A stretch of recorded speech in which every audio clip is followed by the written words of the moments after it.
ಜಾತಿ ಆಧಾರಿತವಾಗಿ ಕಾಂಗ್ರೆಸ್ ಸಚಿವ ಸಂಪುಟ ವಿಸ್ತರಣೆ. ಹಿಂದೂ ರಾಷ್ಟ್ರವಾದರೆ ಜಾತಿ ವ್ಯವಸ್ಥೆ ಮರುಸ್ಥಾಪನೆಯಂತೆ.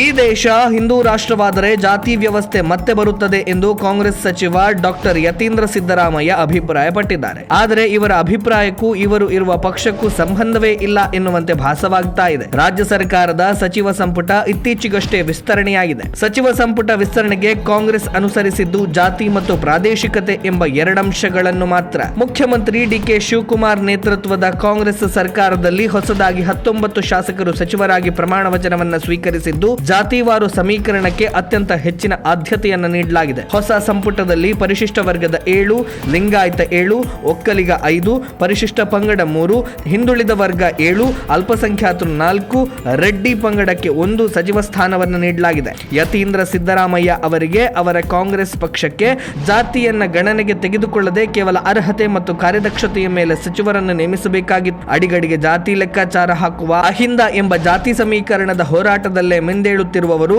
ಜಾತಿ ವ್ಯವಸ್ಥೆಯ ಬಗ್ಗೆ ಮಾತನಾಡುವುದು ಹಾಸ್ಯಾಸ್ಪದ.